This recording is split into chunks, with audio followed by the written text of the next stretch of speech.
রাত 9টায় আমরা ইন্টারনেট বন্ধ করে দিই। ইন্টারনেট বন্ধ হয়ে গেছে।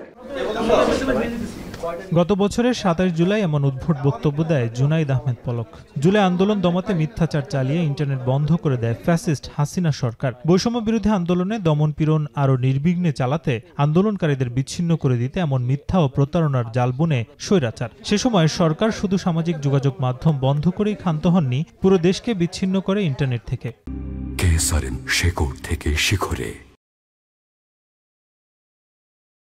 আমরা যখনই ফোনের মাধ্যমে কাউকে যোগাযোগ করার চেষ্টা করতাম, ফোন ঝিরঝির করত, তখন আমরা বুঝতে পারতাম যে আসলে আমাদের ফোনটা ট্র্যাক করা হচ্ছে।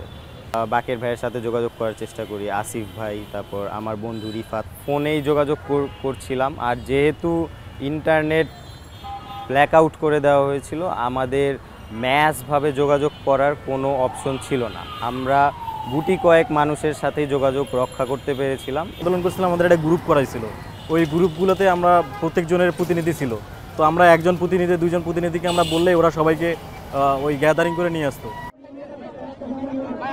ইন্টারনেট বন্ধের এই নাটক শুরু 17 জুলাই রাত 8:30। ঢাকা বিশ্ববিদ্যালয়ের টিএসসি এলাকা ও আশপাশে অন্তত 5টি থেকে 6টি টাওয়ারের সাইট বন্ধ করে দিতে মোবাইল অপারেটরগুলোকে চাপ দেয় কর্তৃত্ববাদী সরকার। অপারেটরগুলো বাধ্য হয়ে তা বন্ধ করলেও দূর থেকে টাওয়ারের নেটওয়ার্ক মিলছিল। এরপর আরও বেশি সাইট বন্ধ করার নির্দেশ দেয় সরকার। সাবেক প্রতিমন্ত্রী পলক, এনটিএমসির সাবেক মহাপরিচালক জিয়াউল আহসান যেমন এসব অপারেটরদের সেবা বন্ধের ব্যাপারে চাপ দেয়, তেমনি নির্দেশনা আসে বিটিআরসি থেকেও। তাতেও আন্দোলন দমাতে না পেরে এক পর্যায়ে রাজধানী সহ সারা দেশের 4G ইন্টারনেট বন্ধ করে দেয়া হয়।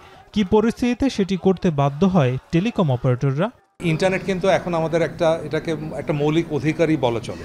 তো হঠাৎ করে যদি আপনার এই অধিকারটা তুলে নেওয়া হয়, আপনার লাইফস্টাইলের, আপনার যে বেসিক নিড, তার উপর একটা চরম ইম্প্যাক্ট আসে। সুতরাং সবচেয়ে বড় ইম্প্যাক্ট আসে কিন্তু ইউজারদের উপর।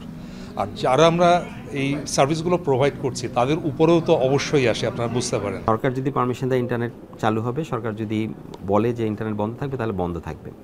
সো এই স্টেটমেন্টগুলো তখন পরিবর্তনের জন্য একটা বড় ধরনের চাপ আমাদের উপর ছিল।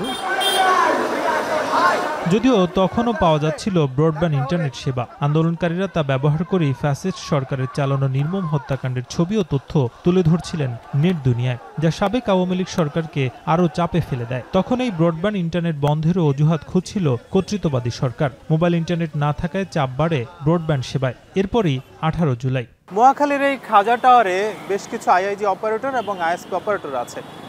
গত বছরের 18 জুলাই এর পাশের যে ভবনটি রয়েছে, দুর্যোগ ভবন, সেখানে আগুন লাগার ফলে বেশ কিছু তার পুড়েছিল। সরকারের তরফ থেকে বলা হয়েছে এর কারণেই সারা দেশে ব্রডব্যান্ড ইন্টারনেট সেবা বন্ধ হয়ে যায়। কিন্তু এই খাজা টাওয়ারে তখন কোনো আগুন লাগার ঘটনাই ঘটেনি। মহাখালীর খাজা টাওয়ারকে পুঁজি করে সারা দেশের ব্রডব্যান্ড ইন্টারনেট সেবা বন্ধ হয়ে যায়। ধারণা করা হয় আইএসপি অপারেটরদের নির্দেশনা দিয়েই বন্ধ করা হয় ইন্টারনেট, কিন্তু না। দুটি সাবমেরিন গেটওয়ে ও আমদানি করা ইন্টারনেট পরিষেবা বন্ধ করে দেয় ফ্যাসিস্ট সরকার। এতে নেট দুনিয়া থেকে আলাদা হয়ে যায় বাংলাদেশ। আমাদের দেশে ইন্টারনেট আমদানি কিংবা ইন্টারনেট আসার যতগুলি গেটওয়ে আছে কিংবা যতগুলি সোর্স আছে, এই 6টা-7টা সোর্সেই বাংলাদেশের সরকার, তৎকালীন সরকার ইন্টারনেটটা বন্ধ করে দিয়েছিল। খাজা টাওয়ারের অগ্নিসংযোগ কিংবা যে দুর্ঘটনা হয়েছিল, সেই দুর্ঘটনার সাথে বাংলাদেশের ইন্টারনেটের সাথে এটা সম্পূর্ণ একটা পলক সাহেবের নাটক ছিল। ইন্টারনেট বন্ধের মধ্যেই গুম করা হয় বৈষম্য বিরোধী ছাত্র আন্দোলনের সমন্বয়ক আসিফ মাহমুদ, আবু বাকের মজুমদার ও রিফাত রশিদকে। মোবাইল ইন্টারনেট যখন বন্ধ, চালু রাখা হয় 2G সেবা। এতে ভয়েস কলে আন্দোলন চালিয়ে যাওয়ার নির্দেশনা দিচ্ছিলেন আন্দোলনকারীরা। কিন্তু নিরাপত্তার স্বার্থে একের পর এক সিম পরিবর্তন করতে হয়েছে তাদের। ইন্টারনেট বন্ধ করে দেওয়া হয়েছে, তখন নর্মাল মোবাইল ফোন আমরা ইউজ করেছি, কিন্তু একটা ফোন এবং একটা সিম, একবারের বেশি আমরা ব্যবহার করি না। যোগাযোগের কোনো মাধ্যম ছিল না, যে গ্রুপগুলো ছিল সেগুলো তো আর অ্যাক্টিভ হতে পারছিলাম না। তখন মোবাইলে কল দিয়ে, তারপর ফোনের মেসেজের মাধ্যমে আমরা সবাই এক জায়গায় জড়ো হয়ে তারপর আমরা আন্দোলনে অংশগ্রহণ করেছি। সরকার ইচ্ছে করলেই যে ইন্টারনেট বন্ধ করে দিতে পারে, সে ব্যাপারে নীতি নির্ধারণের কতটা পরিবর্তন এলো, নাকি আগামী দিনেও সে সুযোগ থাকছে, প্রশ্ন ছিল অপারেটরগুলোর কাছে। ইন্টারনেট বন্ধ করার প্রভিশন আছে, বাট সেটা একটা বেশ রিগোরিয়াস একটা প্রসেসের মাধ্যমে যেতে হয়। বেশ কয়েকটি স্টেপে সেই অ্যাকশনটা আসে। আবার কিছু কিছু দেশে একেবারেই মানে প্রভিশন থাকলেও কিন্তু কখনো সেটা করা হয় না। এটা আসলে সরকারের সদিচ্ছার উপর ডিপেন্ড করে সবসময়।